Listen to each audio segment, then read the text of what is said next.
BlenderHD, BlenderHD. You're going to follow me on Twitter. And it's Wednesday, November 13th, and we'll be taking a first look at the NFL DFS slate for week 11 on DraftKings. So hit that thumbs up button when you ring the door. Give me those tummy thumbs. Hit the tummy thumb button, the like button, the subscribe button, the notification bell. Hit everything on the screen if you can. Remember, later today, we got NBA, Grinders Live, and Crunch Time, 5 p.m. Eastern, leading up until lock for all of your NBA needs. But right now, we got NFL coming up. Everyone loves talking about NFL, no matter what day of the week it is. So I bring in Alex Santi, who writes a lot of the prize pick stuff and NFL content here for now at RotoGrinders. Till the robots take over. Till the robots take over. Do you think the robots can do my show? I wouldn't mind. Can ChatGPT do my show? Oh man, I don't know if the decibel level is high enough on ChatGPT. All it has to do is say good morning, play whatever you want, and then roll the credits. And look at it's all in the projections. That's all. Yeah, that's it. Right. It's all in the projections. Look at the projections, play whatever you want, and there you go. Outro video. It's very, very quick. Yeah. But this maybe I need Alex. I think on this slate I'm going to need ChatGPT. Obviously, we're going to be talking about the Week 11 slate on DraftKings for like top plays, cash type of lineup, small field. What are the best projected values kind of on the slate?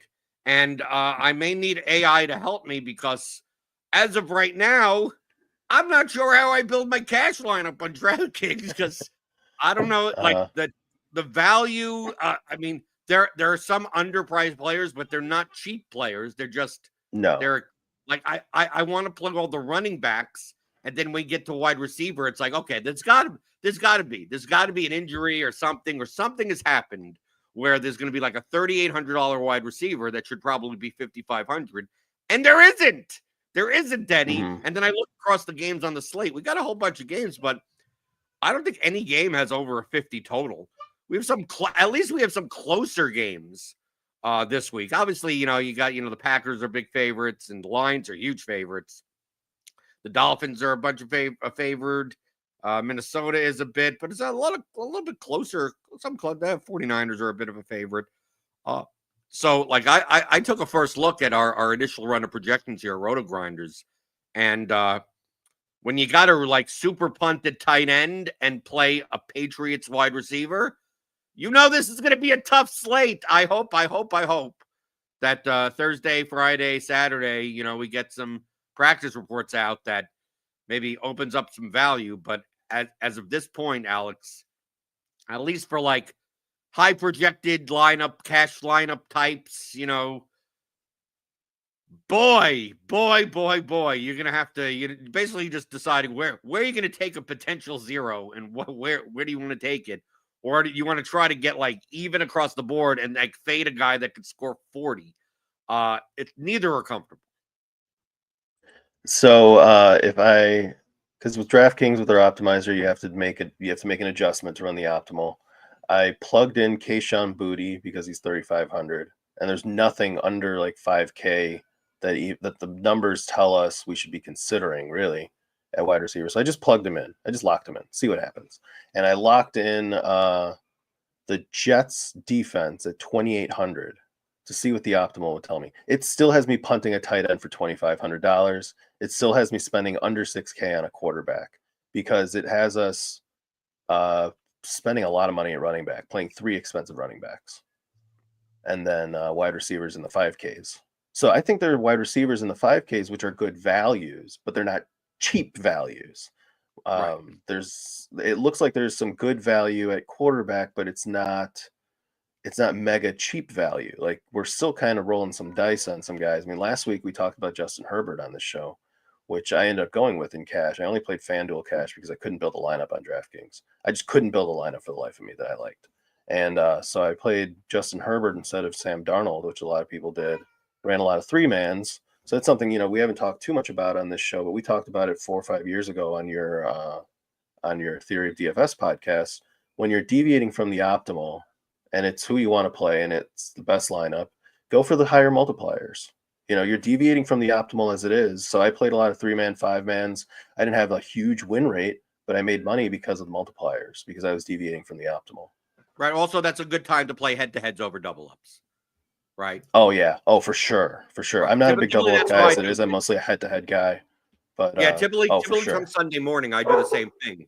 Like, do I play a ton of cash volume? No, but I try to enter as many of the late contests.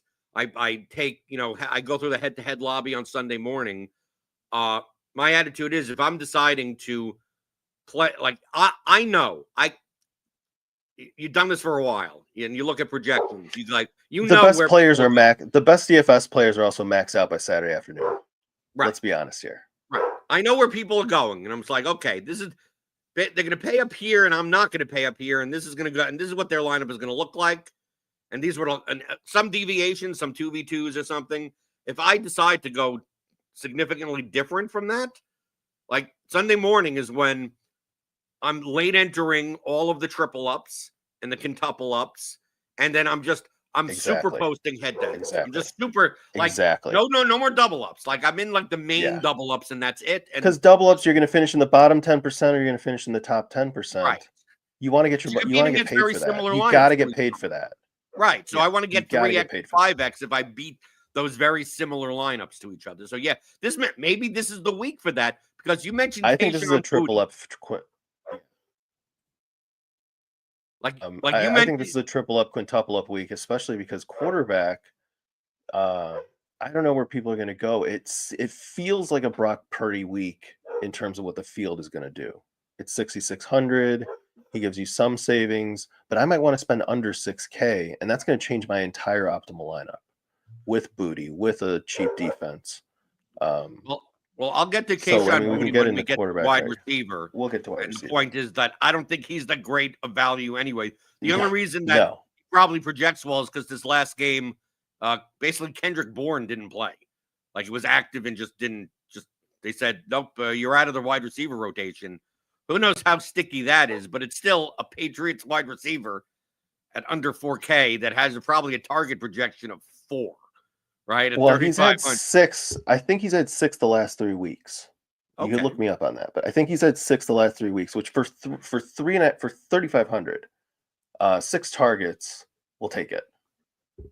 Okay, so at quarterback, we have Brock Purdy as the best value, quote unquote. I mean, none of these stand out. I mean, like, we take a look at the salary adjusted plus minus we see on the RGV column that.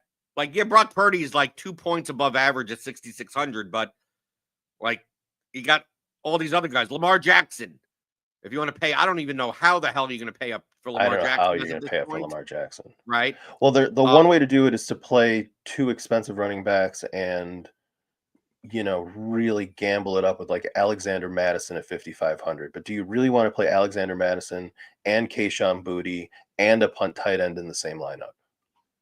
I think the opportunity cost of running back is too high that you shouldn't be punting running back, and probably as of this point, you're probably flexing a running back and not flexing a wide receiver or tight end type of lineup. But Purdy is 6,600. On the opposite side of that game, you got Geno Smith at 5,700, and I think Geno Smith, in the mid to high 5Ks is always fine. Like, I'm never thrilled by him, but the Seattle passes at high enough volume that that I'm fine with it. And also, you expect them to be down in this game, so maybe the floor is higher. They have a 21.5 point team total, so that isn't like awful. They're on the road in San Francisco. I personally, if I could get the 500, if I could get the 500, I almost would rather play Bo Nix in a favored spot against Atlanta. I'm not thrilled to play Bo Nix at 6,200, but Denver has a higher implied team total. And dare I say that Russell Wilson at 5,900 against the Ravens. I didn't think you were going to say Russell Wilson. I thought when you were about to vomit in your mouth, I thought you were going to say Jameis Winston. They have a 22.5 implied total at home. I don't like that. I mean, I don't like any of these. I don't like any of them. No. I don't feel I comfortable. I'm will like, tell you is there a this. way for me to pay even lower? How about Jameis Winston? That's why I thought when you looked like you were vomiting in your mouth a little bit, I thought you were going to say Jameis Winston because he's only 5,500. I want to go back to the Bo Nix point. We talked about Bo Nix a couple weeks ago when he was ultra cheap. The Falcons are a weird defense. Like Josh came out, a few years ago and it was really controversial. He was like, defense doesn't matter because outside of the margins, the yards per carry, the net yards per attempt, pass attempt, like they're all kind of the same. Everyone kind of has the same, and game script flies in one way or the other. Something that I looked up was score rate, how often an opponent scores. So, of course, the worst is the Panthers, 48.7%. A couple steps down below them is the Falcons at 46%. And the Broncos score a lot through Bo Nix, whether it is a touchdown pass or him running a lot scrambling a lot in the red zone.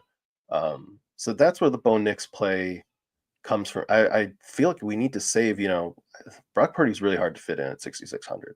Like that's how tight we are on this slate. So if we can, save the $400 to Bo Nix, I think I prefer that for salary. That said, the way things are shaping out, I feel like I might dip down to Jameis Winston instead of Geno Smith. Geno Smith has the passing yard prop over 250 yards. We should expect that. They're passing a lot. And he's accumulating yardage, but he's not getting the 3 touchdown passes. I feel like I can get 3 touchdown passes from Jameis Winston. Or 3 interceptions. Or both, as we say every week on the show. Or both, Let's move over to running back. And like we said before, running back, high opportunity cost. And you can see here, right in our initial projections, why. If you took it didn't matter DFS wise because he didn't score enough. But if you would have told me last week that CMC would be his first game back, he would have like 90% of the snaps, I probably would have jammed him in at 8K in almost every lineup. Now you get the chance because he's 8,300 and that with the highest implied, the second highest implied team total on the slate, 28 at home. He's easily the highest projected player on the entire slate. Kamara's there, who he played last week. Great spot also, 8,200 against Cleveland.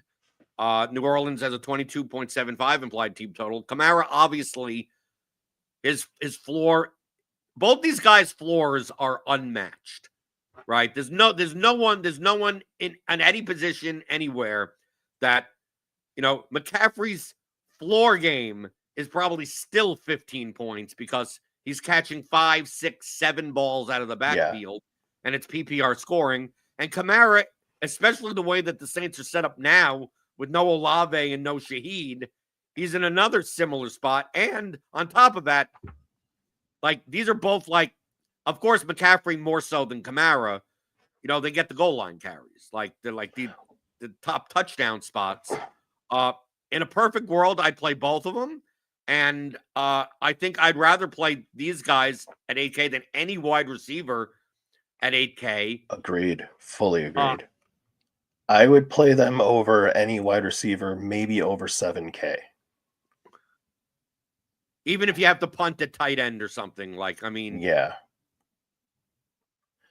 So McCaffrey, we did touch on it last week, and I touched on it in the sense of if you're straying from the optimal, there is the outside chance, for those triple up, quintuple up games, that this is Kyle Shanahan. Kyle Shanahan likes to give the ball to one guy and not fool with the bench. That's what he wants to do.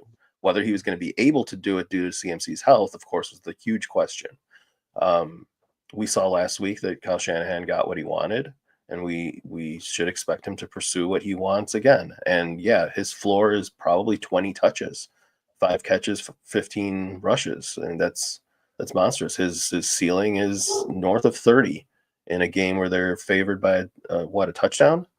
They're favored by a touchdown. Is that correct? Yeah, they're favored by 6.5 points, and they're at home. This is a rock solid spot at 8,300. he should be $9,000. As for Alvin Kamara, he, quote, disappointed us because everyone played him, but so it didn't really matter. But, we're talking about cash here. But he scored about 16 points. He still touched the ball 22 times. So and I then mean, also at the end of the game, he should have had a 60-yard touchdown. he should have had a 60-yard touchdown, which would have been 28 points for us. So Right. 31 because he would have had the bonus. So there's so many. The range of outcomes on these guys is of course wide. It's wide for anyone, but the floor is high. The ceiling is like through the break the slate type of roof. And then we got all these guys in the 7K range who I feel more comfortable with compared to the wide receivers at this point. Let's go down some of them. We got Jonathan Taylor. The Jets are a mess, but the Colts are kind of a mess also. The Jets are at home favored by 4. I don't know. I don't trust the Jets at all. We got Jonathan Taylor. We got Kenneth Walker at 7K. Obviously, they're under the Seahawks are underdogs at San Francisco, but 7K is a nice price tag. You got Breece Hall on the other side of that Colts game. It's the Jets. Obviously, Jahmyr Gibbs, 7,300. I mean, I wouldn't play him in cash, but he always has a ceiling. The guy that I would love to play is Kyron Williams at 7,900 because there's no better workload or goal line role than him pretty much in the entire. Probably more so than McCaffrey, even because Debo sometimes gets those goal line carries and whatever, but not the greatest of spots at New England. But the guy that maybe is my third running back, it's typically not the type of player that I play in cash, but when the Dolphins are at home and have nearly a 26-point implied total, and Devon Achane is 7,200, and it's quite possible that Tyreek Hill is not 100%. You think? He's running wind sprints out there. Well, I'm not sure. I'm not with his wrist. I'm not sure if he has the ability to really be counted on. I don't know if he can catch a deep ball because he can't. Because I don't think he can fight for the ball. When you're talking about deep balls, mid-range, like 12, 15, 20-yard targets, you got to fight for those 50-50 balls. And it looks like they're not even trying to ask him to fight for those balls. But you know what that does? That gives more targets to someone like Devon Achane, and who is leading the Dolphins in receiving, is he not? I believe he's leading the Dolphins in receiving yards. So we could treat him as, a volume type of wide receiver who's going to get at least 35, 40 yards on the ground. It's not crazy, even though the volume isn't. He is splitting backfield work with Raheem Mostert, but Mostert gets like 30% of the snaps, and they've got another guy who gets like 10, 12% of the snaps. So the snap count is low, but the usage is very high value. He gets a lot of targets, especially with Tua. I don't know what did he have last week, but the 4 prior starts to last week, he had 5 targets last week with Tua. The other 4 starts with Tua, he had 8 targets, 7, and 7. So when Tua's out there, he will look for Devon Achane like he's Alvin Kamara. I mean, this is like old school Alvin Kamara, Darren Sproles type of volume. And the Dolphins have, compared to the Saints, like we're playing Kamara, the Saints have a 3-point less implied team total. Like the Dolphins are a touchdown favorite over the Raiders. So you have to think that if they score, Achane has a capped ceiling because of. I mean, he's got the race ceiling because he can get 2 or 3 touchdowns. But if we're just looking at touches and yards per touch and all of that stuff, like it's hard for him to get a 100-yard bonus for one. So that ceiling just comes down when he's not going to get a 100-yard bonus. But we can make up for it in 4, 5, 6 catches. Jonathan Taylor is interesting because the optimal tells me to play him. I'm not sure I want to play Jonathan Taylor over Achane, or if I'm going to go with a guy who's splitting work. Jahmyr Gibbs, like the guy scores a touchdown like every week. I don't know what to. It's not supposed to make. It's one of those things that's not supposed to make sense, but I don't think it's absolutely crazy. I would pick Achane because the game script is it's glorious for us, and the targets are so guaranteed. But it's probably Achane for me third. It's Jahmyr Gibbs is there. Kyron Williams is. I'm not sure if we can afford Williams with McCaffrey and Kamara. If we can, I think it's amazing for the reasons that you mentioned. Because when they get close to the goal line, it's all Kyron Williams. And he actually should have scored a receiving touchdown last week. He kind of came out of the flat, went up the middle, was wide open, and Stafford went behind him. I mean, Stafford was probably kicking himself after that. What do you think of Aaron Jones at 6,900? If we're looking under 7K, I'm curious about he's that. fine. Hey, I'm it's not a a big fan fine of the thing. game. I'm not a big fan of the Vikings at the Titans as a game environment, but he's fine. The guy that I was going to ask you as far as value, that the sample size is 1. Okay, so this is the problem. This is why we have his projection very low. Audric Estime at 4,500. The Javonte Williams got 1 carry in the last Broncos game. Just what they basically said, Audric Estime, you are the starting running back now. He got pretty much all of the work. Is he going to catch much out of the backfield? Probably not. Right? They got McLaughlin and doing that type of stuff. But if that continues, because we currently have, I mean, this is obviously early projections. We have Javonte, with the higher projection than Estime, but like this is based on regressing 11 weeks worth of data. This is gonna get adjusted, right? The estimate. So like if it comes out this week, I mean, I'm assuming we'll get some type of coach speak. I don't know. Is this a 1 week aberration, or is Estime the starting running back? Because the Broncos are at home with a 23.25 implied team total, and for 4,500 in the flex, I mean that significantly helps out, especially if you tell me Estime gets 70% of the work and the goal line carries, like 4,500, he's the best value on the entire slate, and now I don't have to like punt and play, Keyshawn Booty is my main value. So I was going to say, estimate if you can fit in Kamara, if it helps you fit in Kamara, McCaffrey, and 3 of the 5K wide receivers, estimate makes sense. Does that make sense? Like just as a lineup from a lineup construction point of view. But if you still have to play Booty, I'm not playing estimate.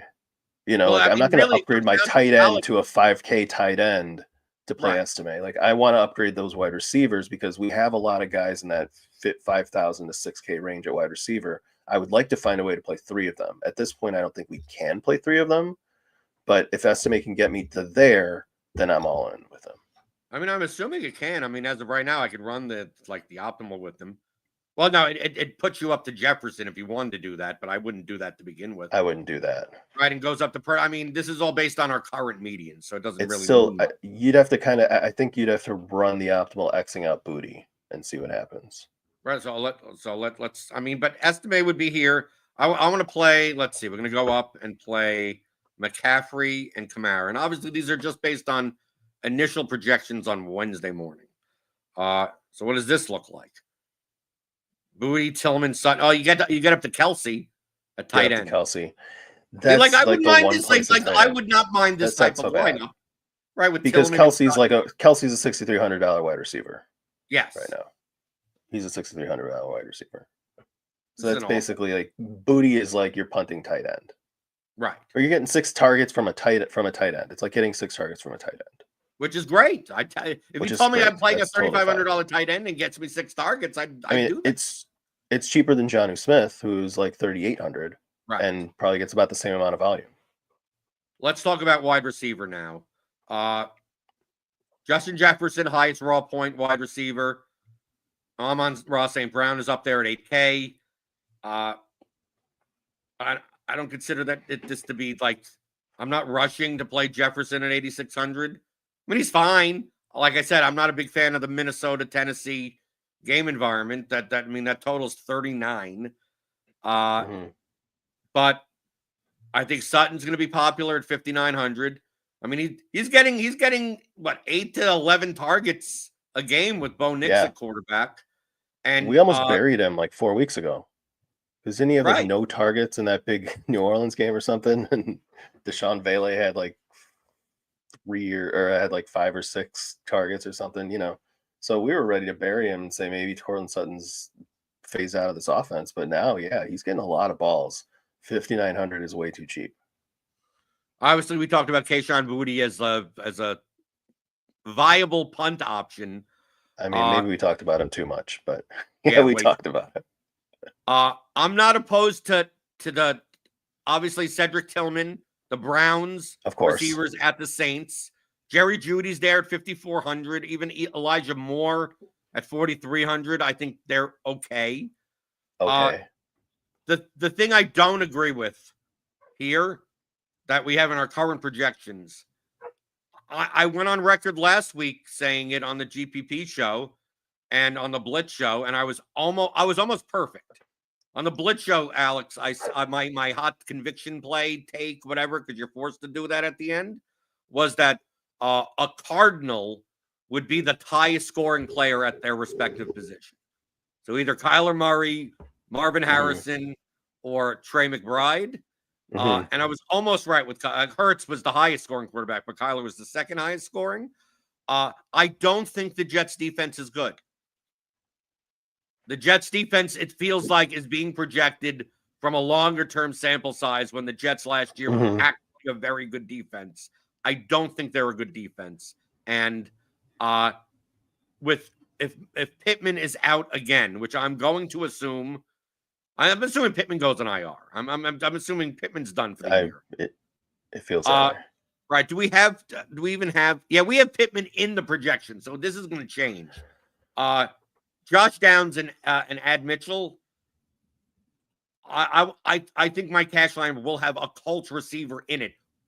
It may be Mitchell, and maybe Mitchell is the one because Mitchell is 4,400, and I don't have to play Kayshon Boutte anymore, right? Especially if I'm paying down at quarterback a bit and maybe playing an Audric Estime if available, if that happens. I don't mind Downs at 6,400. But Downs is a very good volume receiver. Right. He doesn't have to score a touchdown for you to get there at that price. He's still a little too cheap. So yeah, why not? But I just think getting 12. I think the Colts wide receivers are going to be the projections are going to be a little bit more muted around the industry because people think the computer people think that the Jets like go, oh well, we're regressing data from the past. Whatever. It's like no, the Jets are bad. The Jets are bad. Like Devontae Adams and Garrett Wilson shouldn't even be projected this high. They are the Colts defense aren't good, yeah, but the Jets are bad. I can see with my own eyes. The Jets are bad. Yeah. I'm kind of with you on Jets are bad. I'm not going to pay $7,000 for Wilson or Adams. Neither. Feel free to do that in GPPs and have fun with it.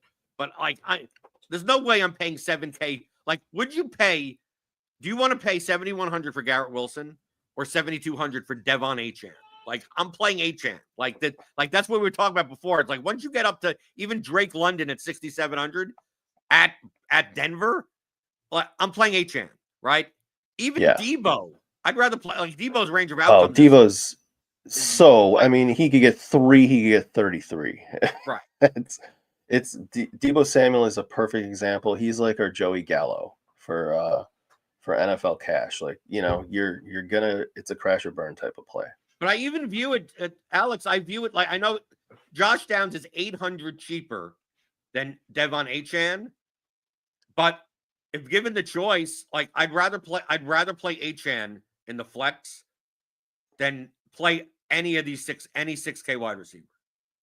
I haven't looked at the game log. If I'm going to punt to tight end and play McCaffrey, Kamara, Achane, I don't mind not playing Boutte, playing Ad Mitchell, Cortland Sutton, Cedric Tillman at wide receiver. That's totally fine. That's totally fine with me. Perfectly fine with that.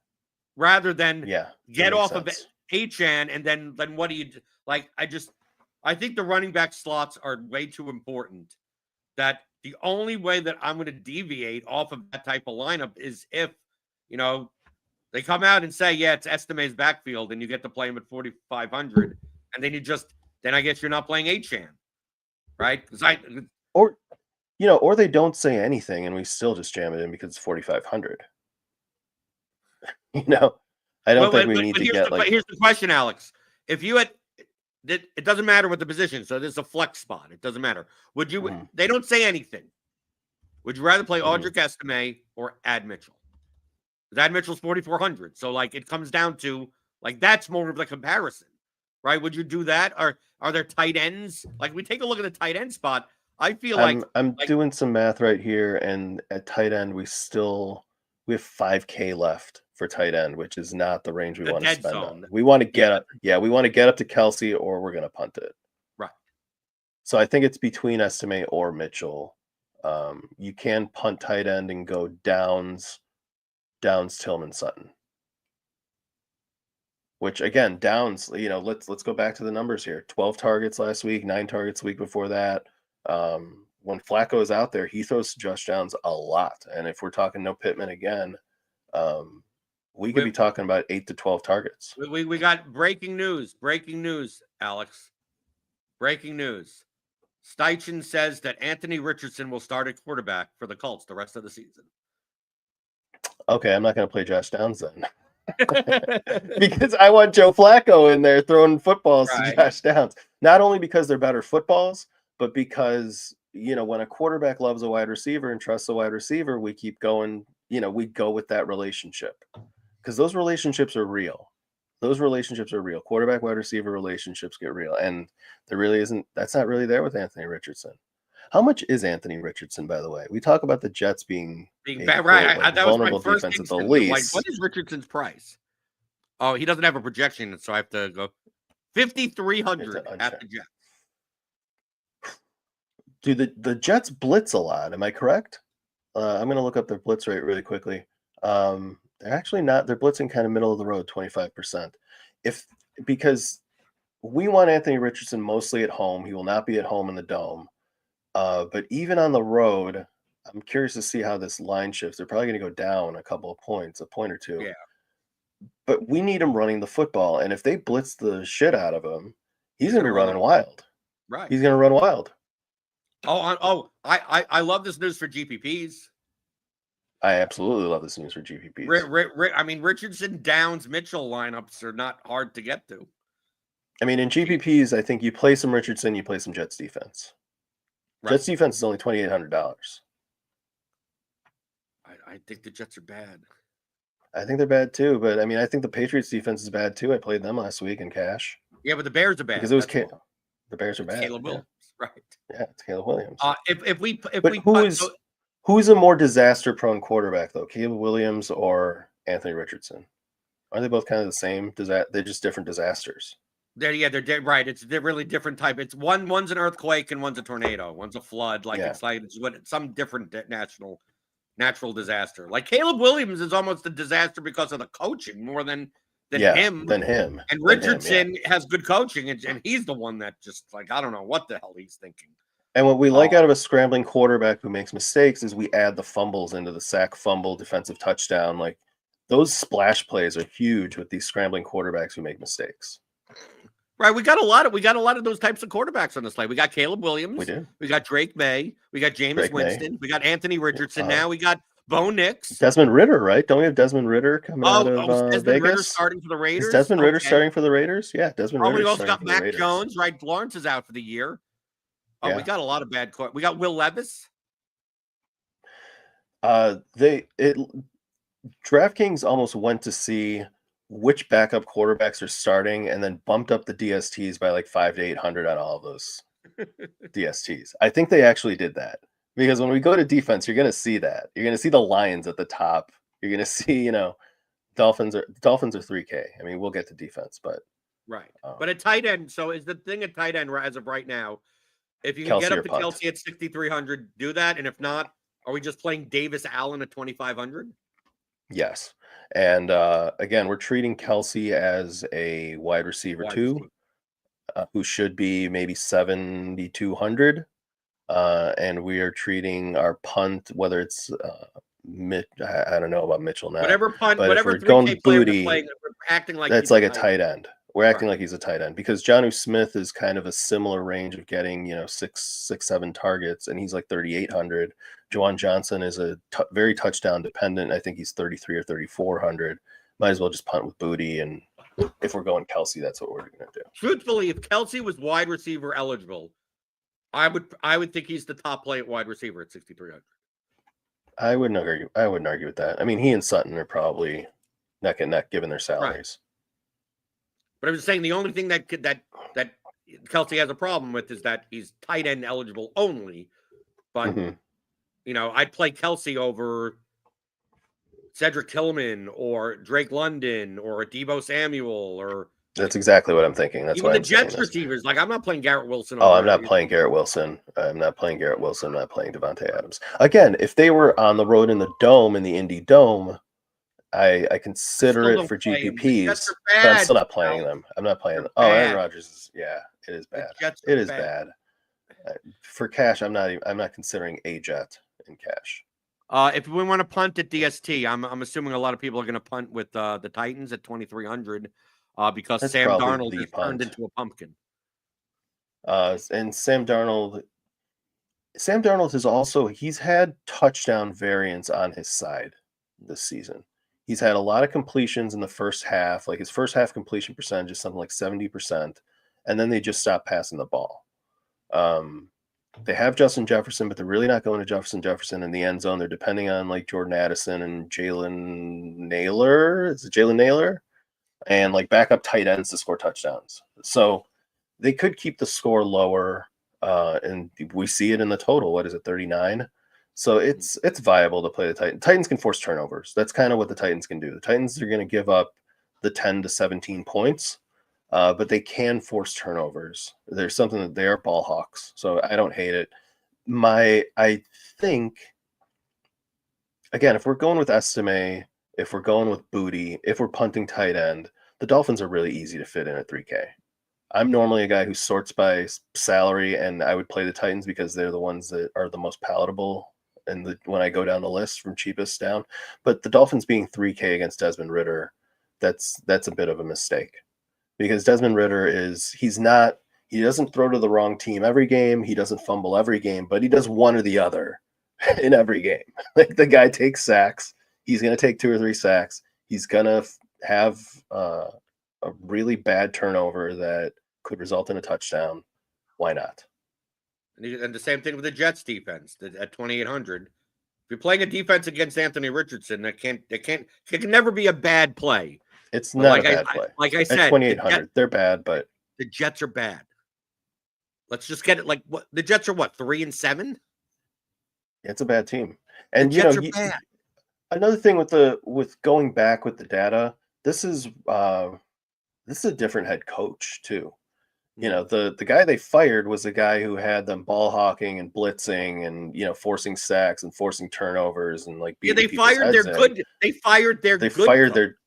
They fired the good defensive coach, the one who made that defense what it was, probably in some way. I don't know if it was in the scouting room. I don't know if it was in play calling. I don't know if it was in reading this or reading that. I don't know what it was. There's something intangible there, but it's there. Like there's there. Anything else you want to say about the slate as a first look? I think we covered all like the decent value plays that we should expect as of I think now. I would just reiterate, I think we're not spending in the mid-range at running back, and I don't think we're spending up at wide receiver. Those are two things we can probably nix out those running backs from in the 6Ks, and we can nix out a lot of the wide receivers over 6K, probably maybe even over 6K. I hate to say it, but I don't know if I'm spending more than 6K on a wide receiver this week. And it's perfectly fine to pay up a tight end and to playing Kelsey at tight end. Yeah. Right. Yeah. But I think the slate is going to come down to the top end running backs. I think so too. The thing is how much of the field is going to play it is going to decide how much we can get the leg up and sweep our cash games. If people are jamming in Booty and the punt tight end, if people are jamming in a bunch of zeros in their lineup, then we can be fine. We have to see. I mean, I have to see, depending obviously on it's only Wednesday. If people are playing McCaffrey, Kamara, HN lineups, or people may be people are going to play HN in cash. People don't like playing HN in cash. They skip Kamara and they pay up a little bit more at wide receiver. I'm not sure if that's. I just you know how comfortable it is to do the old school, the old school, the 2015 old school. Oh yeah, Le'Veon Bell, David Johnson, old school. Bell Johnson, yeah. Right, you just just plug in the 2 9K running backs that get all the points and then Mhm. figure out the rest of your lineup, and you're fine because these guys just get like 30 points like they're just woke up out of bed. So I think McCaffrey and Kamara is that.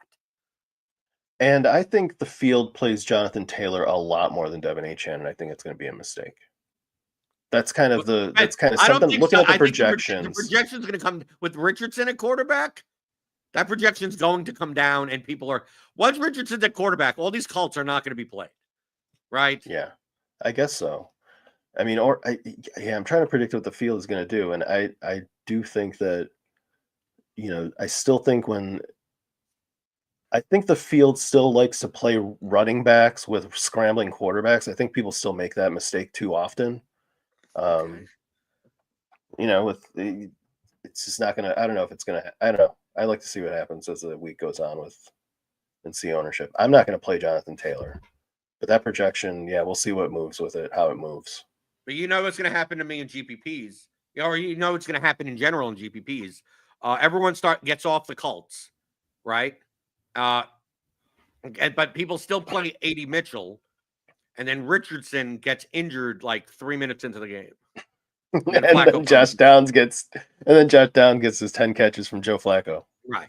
Richardson goes scrambles, goes shoulder first into linebacker, and then he's injured, and he's like something like that's going to happen. And then it turns out the Flacco stacks were perfectly fine at 0.17%. Right. So Alex, what else you got coming up this week? Any shows? Any That's articles? it. I've just got you right now. I've just got me? you going on right now. Exclusive? I got you under exclusive contract? The robots are taking over. Now I guess I'll be taking a break until baseball starts up with writing. So I've got a little break. I'm just teaching classes, and come April, I'll be on the grind again, writing a bunch of baseball articles. Well, yeah, you got winter break, so enjoy it. I've got Thanksgiving break coming up, which we only get Thursday and Friday off, which is kind of weird at the college level. You'd think, we give us when I was in college, we got the whole week off, but that's as a student. Different. As a student, I used to get the whole week off. Yeah. So 20 years ago. Right? So the students don't get off, or they do get off. Students get Wednesday, Thursday, Friday, but we still have classes Monday and Tuesday that week. Okay, well, because it's not Thanksgiving. Why should there be classes? Yeah. Okay. Well, hit that thumbs up button on your way out the door. Give me those thumbs. Hit the like button. Hit the subscribe button. Hit the notification bell to know when we go live. Tomorrow I'll be on with Cardi talking about props and pick'em. Then Bobby Gomes joins me on Friday for GPP strategy for this slate. And yeah, we got the NBA Grinders Live later today, 5 p.m. Eastern, followed by Crunch Time, leading right up until lock. So hit that notification bell. You'll always know when we go live because I'm here for you Tuesday through Friday, 11 o'clock Eastern, talking about all things you're thinking about in daily fantasy, props, and pick'em on RotoGrinders Today.